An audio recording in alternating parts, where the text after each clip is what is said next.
በአሁን ጊዜ ማርያም በኢትዮጵያ ብትመጣ በአለባበሷ ምክንያት አክሱም መኖር ወይም ደግሞ አዲስ አበባ ዩኒቨርሲቲ መማር እንዳትችል ብዙ መከራዎች ይበዙባት ነበር። ሂጃብ የሚከለክል ህግ አውጥተናል በልፈርምና አጽድቅ ሲሉት የቀድሞ የጣሊያን ጠቅላይ ሚኒስትር ይህንን መልስ ነበር የመለሰላቸው። አምላክ እግዚአብሔር ሰዎችን ባልና ሚስት እንዲሆኑ የፈቀደው ነገር ነው ወይንስ አይደለም? በምድር ላይ ፈቅዷል። ሂጃብ የሚከለክል ህግ አውጥተናል በልፈርምና አጽድቅ ሲሉት የቀድሞ የጣሊያን ጠቅላይ ሚኒስትር ይህንን መልስ ነበር የመለሰላቸው ለፓርላማው። ጁሊያን ሜቶ ከ1992 ጀምሮ እስከ 2003 ድረስ ጣሊያንን በጠቅላይ ሚኒስትርነት የመራ ሰው ነው። እንዲህ ሲላቸው ነበር የመለሰላቸው። እናንተ ክርስቲያኖች ነን ትላላችሁ፣ ቅድስት ማርያም ማለት ነው በሁሉም ምስሎቿ ላይ ራስ መሸፈኛ ወይም ደግሞ ሂጃብ አድርጋ ነው ያለችው። ነገር ግን እናንተ ዛሬ ራስ የሚሸፍኑ ሰዎችን እናግድና ህግ እናውጣ ፈርም እያላችሁኝ ትገኛላችሁ። በቅድስና ሁሉም ሃይማኖቶች የሚስማሙባት በመጽሐፍ ቅዱስም በቁርአን እሷ ናት። ነገር ግን እሷን ስናያት ግን የእሷ ባህሪ ሁሌ ጸጉሯ እንደሸፈነች ነው። እናም እንዴ ጸጉራቸውን የሚሸፍኑ ሴቶችን በህግ እንቅጣ ትሉኛላችሁ በማለት ነበር እንግዲህ የቀድሞ የጣሊያን ጠቅላይ ሚኒስትር ሂጃብ የሚከለክል ህግ አውጥተው ፈርም ካሉት በኋላ የተናገረው ታሪካዊ ንግግር ነው። እናም ይህ እውነታ ነው። በታሪክ ውስጥ ማለት ነው በስነ ምግባራቸው የተወደዱ ወይም ደግሞ ቅድስት ናቸው የተባሉ ሰዎች በየትኛውም ታሪክ ማለት ነው ሁሉም ጸጉራቸውን ሸፍነው ነው የታዩት ማለት ነው።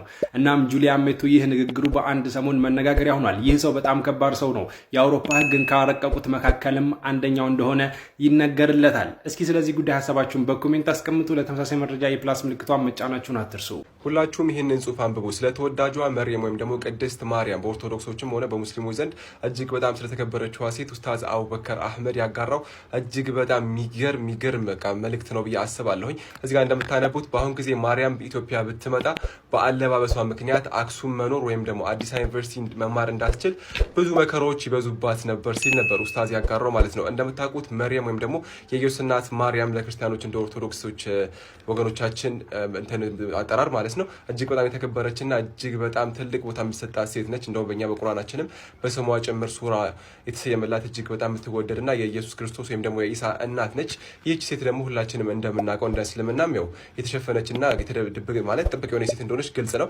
በኦርቶዶክሶችም ደግሞ እንደምታውቁት ወይም ደግሞ በየቤቱ ወገኖቻችን ቤት እንደምናየው አንድ ቀንም ክፍት ሆና አይተናት አናቅም። ታዲያ ይህቺ ሴት ወደ ኢትዮጵያ ብትመጣ እነዚህ ስቃዮች ይገጥሟት ነበረ ሲል ያጋራበት መንገድ እጅግ በጣም ትክክል ነው ብዬ አስባለሁ። ይህን ያመጣሁላችሁ በሪዝን ነው። አክሱም ውስጥ ያላችሁ ሰዎች ሙስሊሞች ሂጃባቸውን አውልቀው ጸጉራቸውን ከፍተው እንዲንቀሳቀሱ ነው ያስገድዳችኋቸው ወይም ደግሞ ክልከላ ያደርጋችሁት ማለት ነው። ታዲያ ቅድስናና ይህ ተግባር አንድ ላይ ይሄዳሉ ወይ ነው? እናንተ በምትከተሉት መጽሐፍ ቅዱስ እኛ ሁላችንም እንደምናውቀው ማለት ነው ሴት ልጅ ጸጉሯን ከፍታ መሄዷ እጅግ በጣም የጠላ ተግባር እንደሆነ ግልጽ ነው። ታዲያ ቅድስናን እዚህ ጋር ለማምጣት በዛ በኩል ደግሞ ሴቶችን መራቆትን ማስገደዱ እነዚህ ሁለት ነገሮች አንድ ላይ ይሄዳሉ ወይ ነው? ይህን ነገር ቆም ብላችሁ አስባችኋል? ከእምነት አንግል ከሆነ የምታዩት ነገሩ ፍጹም ትክክል አይደለምና እነዛ ሰዎች መብቶቻቸው መሆኑ ሳለ ከዚህ አንግል እንኳን ተጨማሪ መመልከት የለባችሁም የሚለው ነው። ከዚህም በተጨማሪም አዲስ አበባ ዩኒቨርሲቲ ላይ ከሂጃብ ጋር በተገናኘ እንደዚህ አይነት ክልከላ የምትወስዱ ሰዎች እንደ ኢትዮጵያውያን እኛ አማኞች ነን የምንባለው።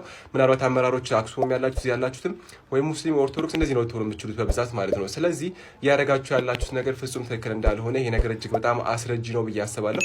እንግዲህ በጣም ስለወደድኩት ነው ኡስታዝ አቡበከር ሁሴን ማለት አህመድ አለም ሁሴን እጅግ በጣም የሚገራሩ መልእክቶችን የሚያስተላልፍ እንዲሁም ደግሞ ከቅርብ ጊዜ ወዲህ ደግሞ የኹጥባ መልእክቶችም ደግሞ እጅግ በጣም ናይስ እንደሆኑ የሚነገርለት ተወዳጁ ኡስታዝ ነው። ወንጀል አይደለም አንድ ሰው አንዲትን ሴት መውደድ፣ ወንዱ ሴቷን መውደድ፣ ይሄ ተፈጥሯዊ ነገር ነው። አሁን ወደ ሐላል ሊሄድ ወይም ደግሞ ያችን አይቷት የወደዳትን ልጅ ለማግባት እስቲኻራ እየሰገደ ነው አይደል? እዚህ ጋር አሁን ከኢሞሽን ወጣ ብሎ በአቅል ሲታሰብ እቺ ልጅ ለሱ ኸይር ትሁን አትሁን፣ እሱ ለሷ ኸይር ይሁን አይሁን ያውቀው አላህ ብቻ። ምንም የሚያውቁት ነገር የለም። ነገ ይጣጣማሉ አይጣጣሙ፣ ነገ የተደበቀ ባህሪ ይውጣ ይውጣ፣ ነገ ምን እንደሚፈጠር አው አይደል? በጣም የሚጣጣሙ ልጆች ሊሆኑ ይችላሉ፣ በተቃራኒው ሊሆኑ ይችላል። ጊዜያዊ ስሜት ስለሆነ ያለው ይህንን አላህ ነው የሚያውቀው። ከጊዜያዊ ስሜት ወጣ ተብሎ ከታሰበ በጣም ኢምፖርታንት ዱዓ እንደሆነ ይህን እንረዳለን። በጣም ወሳኝ ዱዓ ነው። ምክንያቱም ላይፍህን ነው እየወሰንክ ያለው አይደል? የህይወት አጋርህን እየመረጥክ ነው። ሌሎቹ ነገሮች ከዚህ በታች ናቸው ብዬ ስለማስብ ሰው መኪናም ሊገዛ ወይም የሆነ ስራ ለመጀመር ምናምን እኮ ኢስቲኻራ በሁሉም ነገር ይሰገዳል።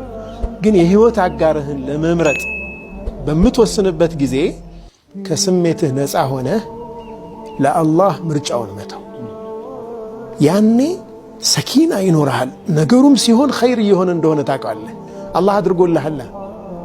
እዚህ የሚመጡ ኦብስታክልስ የመወጣት አቅምህም እኮ ይጨምራል። በቃ እየተማርክባቸው ያደስክ፣ ፍቅር ይታደሳል፣ ግንኙነት ይታደሳል አይደል? በደንብ ኢምፕሩቭ እያደረግክ ትሄዳለህ። ስሜትን ብቻ ተከትሎ አይደለም የሚገባው። በእንደዚህ አይነት ሁኔታ በእናንተ እምነት ሰው ሲሞት በመጨረሻው ቀን ትንሣኤ ቀን ሲነሳ መንግስተ ሰማያት ወይም ገነት ሲገባ ለብሶት የሚገባው ወይም ይዞት የሚገባው ስጋ እንዴት ነው? አሁን አንተ ጋር ያለው ስጋ ነው ወይስ እንዴት ነው? አይደለም። አላህ በቁርአን ላይ ኢና አንሸእናሁነ ኢንሻአ ይላል። እኔ እንደ አዲስ መፍጠርን እፈጥራቸዋለሁ ብሏል። በጣም ጥሩ ጥያቄ ነው። እቺ ምድራዊ ስጋ ከሆነች ይዘናት የምንገባው ምንም ለውጥ የለውም። ነገር ግን አላህ ሌላ አፈጣጠርን እፈጥራቸዋለሁ ብሏል። ነገ የትንሣኤ ቀን ሰው ወደ ገነት ሲገባ ጊዜ ይዞት የሚገባውን ተክለ ሰውነት ሙሉ በሙሉ ኢስላም ይናገራል። ከቁመታችን ጀምሮ ነቢያችን ሰለላሁ ዐለይሂ ወሰለም የድኹሉ አህለል ጀነት ልጀና ዐላ ጡል አቢሂም አደም 60 ዚራዐን አሉ። የገነት ሰዎች ወደ ገነት ሲገቡ በአባታቸው በአዳም ቁመት 60 ክንድ ወይንም 30 ሜትር ሆነው ይገባሉ አሉ። አንደኛ እሱ ነው። ሁለተኛ ያ ተክለ ሰውነታችን እጅግ በጣም የፈነጠቀ ብርሃናማ አይነት አፈጣጠር ነው። አላህ በቁርአን ላይ ሲናገር ውጁህ የውመኢዚን ናዲራ ይላል። የገነት ሰዎች ፊትም የዛኔ ያበራል አለ። የማብራቱ መጠን ምን ያክል ነው የሚለውን ሁሉ ተገልጿል። ነቢያችን ሰለላሁ ዐለይሂ ወሰለም ለው አነ ሑረል ዐይን ኢጠለዐት ዐላ አህሊል አርድ ለአضአት ማ በይነ ሰማኢ ወልአርድ አሉ። አንድ የሰማይ ሰው የገነት ሰው ከሰማይ ፊቱን ብቻ ብቅ ቢያደርግ ዛሬ በምድር ላይ በሰማይና በምድር መካከል ያለውን ጽልመት በፊቱ ብርሃን ባበራው ነበር ብለው ተናገሩ። አስቡት፣ ጨረቃን ፀሐይ ነች አሁን ላይ ዓለምን የምታበራው። ነገር ግን አንድ የገነት ሰው ብቅ ቢል ዓለምን የማብራት ኃይል አለው። ስለዚህ የተለየ አፈጣጠር ነው። ሌላ የገነት ሰዎች ያ ተክለ ሰውነታቸው ሽንትና ሰገራ ምናምን የሚያውቀው ነገር አይደለም። በፍጹም እንደዚህ አይነት ነገር አያውቃቸውም። የምድር ሰዎችስ ይሄ ነገር ያለባቸው ናቸው። ይሄ ጉድለት አለባቸው። ነገር ግን የገነት ሰው እንዲህ አይነት ቆሻሻ ነገር ከሰውነቱ አይወጣም። ማስረጃ ቃለ ነብዩ ሰለላሁ ዐለይሂ ወሰለም የእክሉ አህለል ጀና ወየሽረቡን ወላ የቡሉን ወላ የተገወጡ። ነቢያችን ሰለላሁ ዐለይሂ ወሰለም የገነት ሰዎች አይሸኑም፣ እንዲህ ሰገራ ምናምን ቆሻሻ ነገር አያውቃቸውም ብለው ተናግረዋል። ገብታችኋል?